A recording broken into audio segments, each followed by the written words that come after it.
మన ఎడిటోరియల్లోకి వెళ్దాం.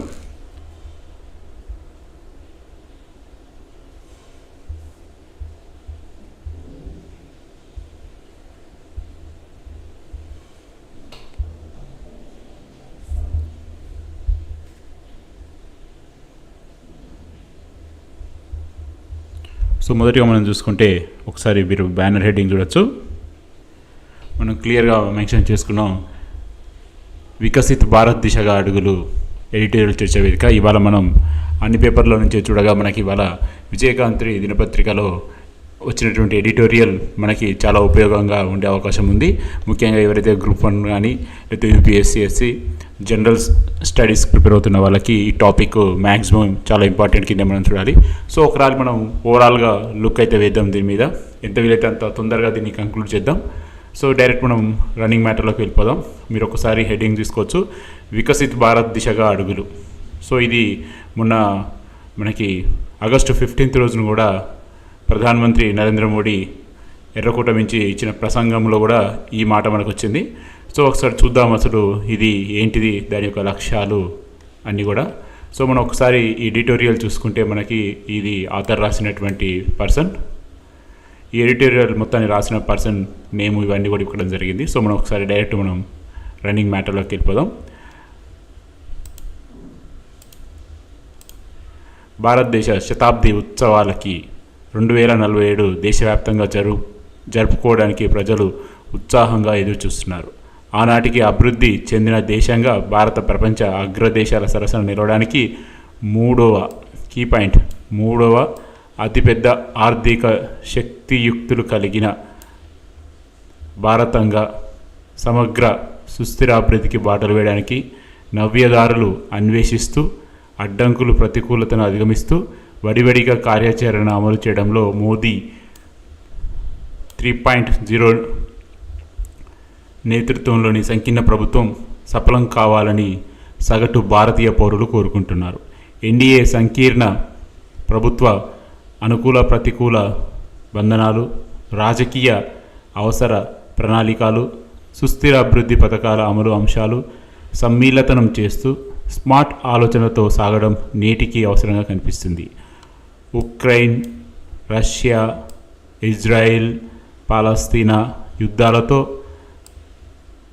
సరఫరాలు సడిలిన వేళ రానున్న 5 ఏళ్లలో మోదీ ప్రభుత్వం ప్రగతి పథకాన్ని నడపడానికి వినూత్న ఆలోచనలు చేస్తూ అంతర్జాతీయ స్థాయిలో ఎదుగుతూ సంతులిత అభివృద్ధిని సుసాధ్యం చేయాల్సి ఉంది. ఆనాదిగా దేశాన్ని పట్టి పీడిస్తున్న పలు ప్రధాన సమస్యలు చమరగీతం పడాల్సిన అగత్యం ఏర్పడింది. మీరు ఒకసారి గమనిస్తే ఈ యొక్క ఆథర్ ఒక ప్రెజెంటేషన్లో ఉన్నటువంటి తెలుగు పదాలు చాలా సరళంగా అద్భుతమైన అర్థం వచ్చేలా ఉన్నాయి. ఇది ఖచ్చితంగా మెయిన్స్ ఎవరైతే గ్రూప్ 1 మెయిన్స్ తెలుగులో రాసే వాళ్ళకి చాలా ఉపయోగపడుతుంది. ఎందుకంటే ఇక్కడ మీరు చూడొచ్చు, చాలా చిన్న పదాల్లో చాలా పెద్ద అర్థాలు వచ్చే విధంగా చాలా స్పష్టతతోటి మనకి ఈ ఆథర్ అయితే ఇది రాసినట్టు కనబడుతుంది. మీరు ఇక్కడ చూస్తే మీకు అర్థమవుతూ ఉంటుంది. సో డెఫినెట్లీగా ఎప్పుడైనా కానీ ఒక డిస్క్రిప్టివ్ ఆన్సర్ రాసేటప్పుడు తక్కువ పదాలతో ఎక్కువ అర్థం రావడం వచ్చే విధంగా ప్రజెంటేషన్ ఇవ్వడం అనేది చాలా ఇంపార్టెంట్. బహుశా మీ అందరూ కూడా తెలిసే ఉంటుంది, బట్ తెలియని వాళ్ళకి చెప్పడం జరుగుతుంది అంతే.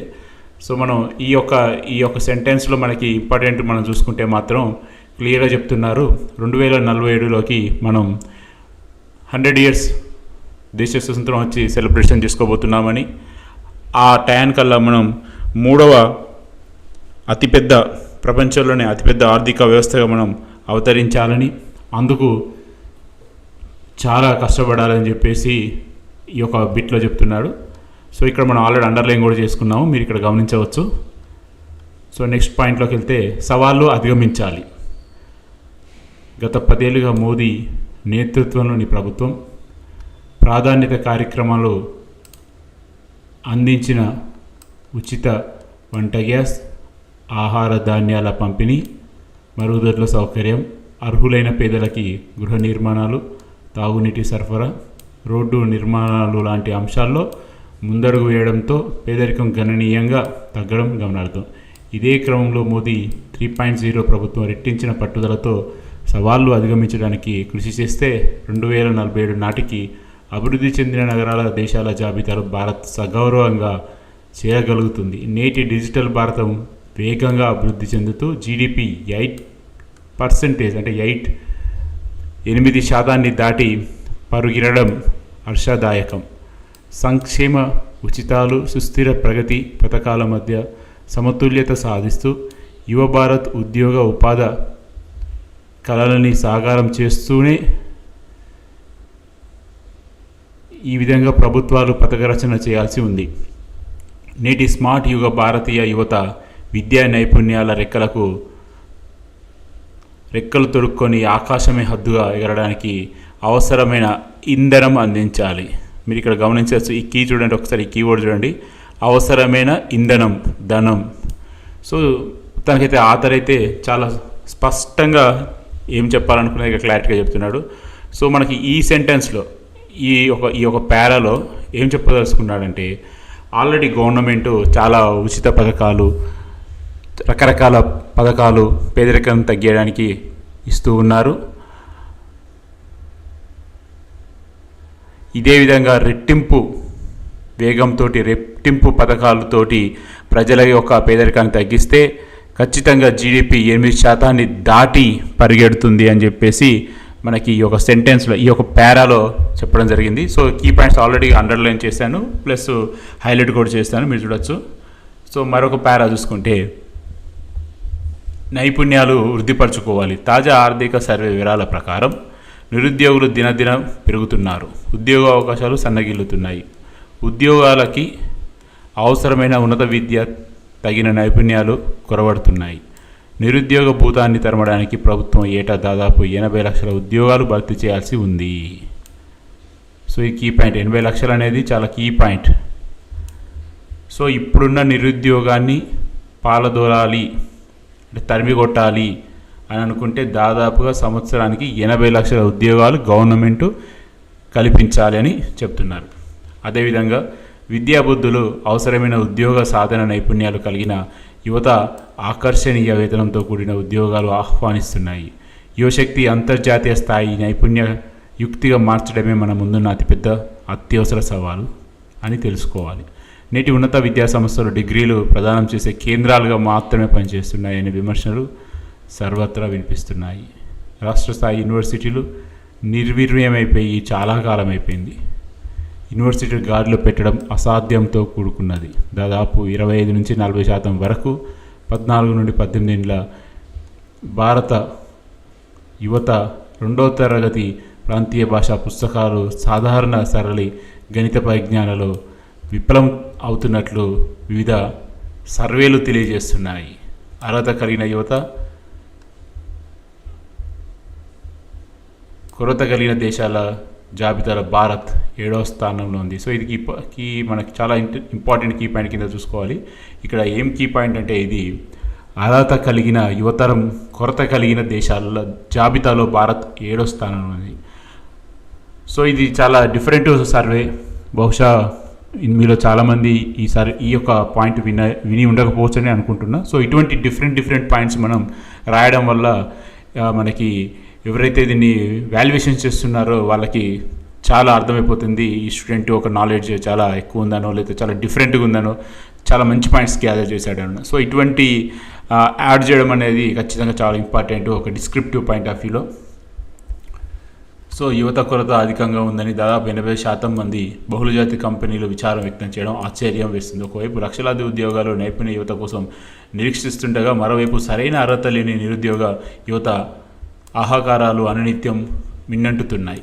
సో ఈ యొక్క పారాలో మనం కీ పాయింట్స్ చూసుకుంటే, ప్రస్తుతం నిరుద్యోగం తగ్గాలంటే ప్రతి ఏటా 80 లక్షల ఉద్యోగాలు కేంద్ర ప్రభుత్వం కల్పించాలని, అదేవిధంగా అర్హత కలిగిన యువత కొరత కలిగిన దేశాల్లో భారత్ 7వ స్థానంలో ఉందని, దాదాపు 80% బహుళ జాతీయ కంపెనీలు విచారం వ్యక్తం చేస్తున్నాయి, సరైన స్కిల్స్ ఉన్న స్టూడెంట్స్ దొరకడం లేదని.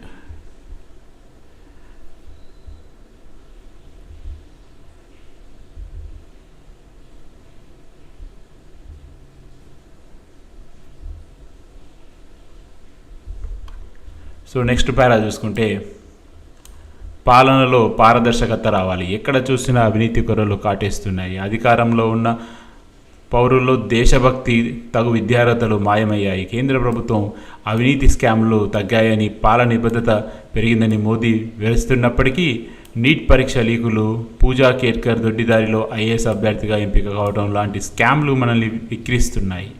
దేశ అభివృద్ధికి దోహదపడే ప్రధాన అంశాల్లో అవినీతి రహిత పాలన అందించడం అతి ముఖ్యమైనది. యువ భారతానికి అర్హతను బట్టి అవకాశాలు,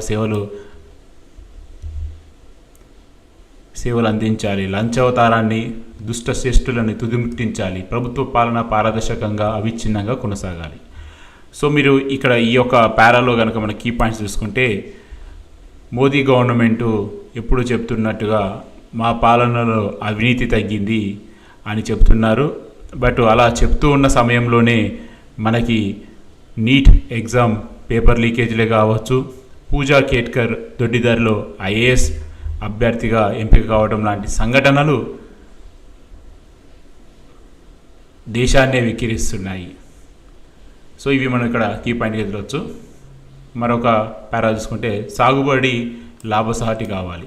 ఆధునిక అంచనాల ప్రకారం 2023-24 వ్యవసాయ జీడిపి కేవలం 1.4% మాత్రమే నమోదైంది. దేశ పారిశ్రామిక శక్తి 45% వరకు వ్యవసాయం లేదా దాని అనుబంధ రంగాల్లో నిస్సహాయంగా మగ్గుతున్నది.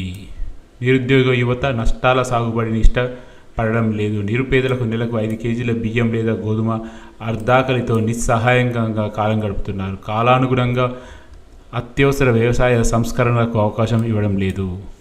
వ్యతిరేక శక్తులు కుయుక్తులు పన్నుతూ ప్రభుత్వ నిర్ణయాలకు వ్యతిరేకిస్తున్నాయి. ఉన్నత డిగ్రీలు కలిగిన నిరుద్యోగ యువత గ్రామాలు వదిలి పట్టణ కూలీలుగా అవతారం ఎత్తడం విచారకరం, అక్షేపణీయం. సాగుబడి లాభాలిచ్చే ఆకర్షణీయ నవ్యరంగం కావాలి. సో ఈ యొక్క పారాలో ఏం చెప్తున్నారంటే, భారతీయ వ్యవసాయ రంగం ప్రస్తుతం జీడిపిలో కేవలం 1.4% మాత్రమే ఉందని, దేశ శ్రామిక శక్తిలో 45.8% ఉందని, ఇప్పటికి కూడా అర్ధాకలితోటే ప్రజలు నిరుపేదలుగా మిగిలిపోయారని, ముఖ్యంగా రైతులు నిరుపేదలకి 5 కేజీల బియ్యం కానీ గోధుమలు కానీ ఇచ్చినా కానీ వాళ్ళు ఇంకా అర్ధాకలితో బతుకుతున్నారని, గ్రామాల్లో ఉన్నటువంటి ఉన్నత విద్యావంతులైనటువంటి యువత ఉద్యోగాలు లేక పట్టణాల్లోకి వచ్చి చాలని డబ్బులకి పనిచేయడం జరుగుతుంది. సో వాళ్ళకి ఆకర్షణీయమైన పెట్టుబడి విధానాన్ని కల్పించి వాళ్ళకి వ్యవసాయ రంగంతో మంచి ఉపాధి ఉందని చెప్పాల్సిన బాధ్యత కేంద్రం మీద ఉందని వీళ్ళు చెప్తున్నారు. సో ఇక్కడ మనకి చాలా కీ పాయింట్స్ అయితే ఉన్నాయి. ఇక్కడ మీరు చూడొచ్చు, మనకి 2023 వ్యవసాయ జీడీపీ గురించి ఇచ్చారు, శ్రామిక శక్తి గురించి ఇచ్చారు. ఓకే, మరొక పారా చూసుకుంటే ఇంకా ఎన్నో సమస్యలు. 1947 భారత పౌరులు తలసరి విద్యుత్ వినియోగం 16 యూనిట్లు మాత్రమే ఉండేది. 2023లో తలసరి శక్తి 1327. సో ఇక్కడ చూడొచ్చు మీరు స్టాటిస్టిక్స్లో కీ పాయింట్స్. స్వతంత్రం వచ్చినప్పుడు 16 యూనిట్లు ఉంటే ఇప్పుడు 1327 యూనిట్లు అంట సగటు పెరగడం. సో సగటు పెరగడం గొప్ప అభివృద్ధి సూచికగా పేర్కొంటున్నారు. అయినప్పటికీ మన విద్యుత్ రంగంలో నెలకొన్న అలసత్వం, అవినీతి, చౌర్యం, సరైన మౌలిక వనరులు లేకపోవడం వంటి కారణాలతో అంతర్జాతీయ స్థాయి ప్రమాణాలతో పోల్చితే ట్రాన్స్మిషన్, డిస్ట్రిబ్యూషన్ నష్టాలు విపరీతంగా నమోదు కావడం దురదృష్టకరం. నిరుపయోగంగా తుప్పుపడుతున్న ఖరీదైన జనరేటర్లు, ఇన్వర్టర్లు మన విద్యుత్ శాఖ అసమర్థతను విక్రిస్తున్నాయి. దేశీయ పెట్టుబడి, దేశీయ సంపదను అధికారికంగా పట్టపగలు దోచుకుంటున్న యుక్తులు పన్నుతున్నారు. అనేక సందర్భాల్లో సఫలం కూడా అవుతున్నారు. న్యాయశాఖ పని ఒత్తిడితో నీరసపడుతుంది. న్యాయం అందడానికి జీవితకాలం పడుతుంది లేదా మరణాంతరం లభిస్తున్నది. 2024 ప్రకారం దేశవ్యాప్తంగా అన్ని కోర్టుల్లో 5.1 కోట్ల కేసులు పెండింగ్ ఉన్నాయి. వీటిలో 1,80,000 కేసులు గత 30 ఏళ్ళు పైగా బీరువాలో మాత్రమే దుమ్ము పట్టి మూలుగుతున్నాయి. చైనా, భారత్ మధ్య $118 బిలియన్ వాణిజ్య వ్యాపారం జరుగుతుంది. ఇందులో భారత్ ఎగుమతులు $16.57 బిలియన్ మాత్రమే ఉండగా $100 బిలియన్ పైగా దిగుమతులు ఉండడం గంభీర సమస్యగా తీసుకోవాలి. ఇలాంటి చైనా చిక్కుముడి నుంచి భారత్ బయటపడడానికి నేటి భారతం ప్రతిభ అవసరం. చైనా వాణిజ్యం ఆధిపత్యం ఇలాగే పెరిగితే భారతదేశ భద్రతకు కూడా ముప్పు వాటిల్లే ప్రమాదం ఉందని గమనించాలి. భారతదేశాన్ని పట్టి పీడిస్తున్న సమస్యల చిట్టా పెద్దది. అధిగమించడానికి 141 కోట్ల భారతీయులు, ముఖ్యంగా యువకులే కంకణం బద్దులు కావాలి. తమ దేశాన్ని తామే అభివృద్ధి చేసుకోవాలి. తాము ఎదుగుతూ దేశ ఎదుగుదలకు దోహదపడాలి. అప్ బడో దేశ్కి బడావో అనే నినాదం యువ భారతం మారుమోగాలి.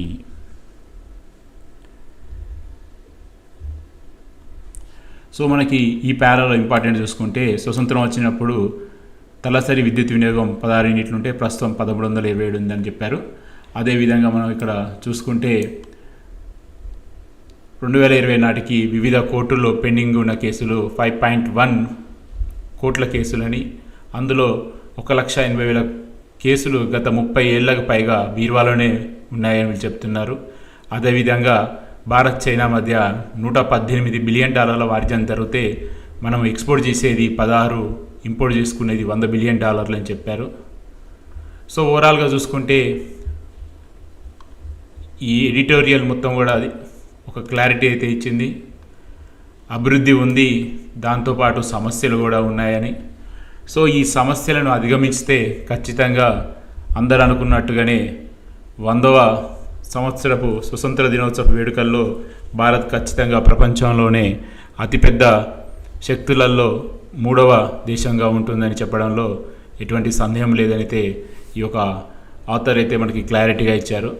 సో ఇక్కడ చాలా ఇంపార్టెంట్ పాయింట్స్ అయితే కవర్ చేశారు. సో మనం ఒక గ్రాఫ్ కూడా చూద్దాము.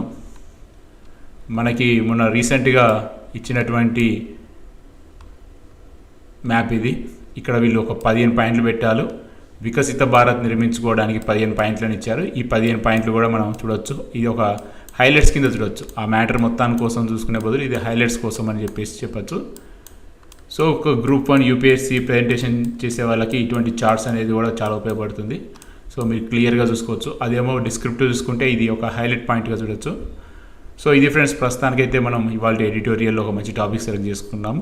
రేపు మరొక మంచి టాపిక్, మరొక మంచి పేపర్ నుంచి సెలెక్ట్ చేసుకుందాము.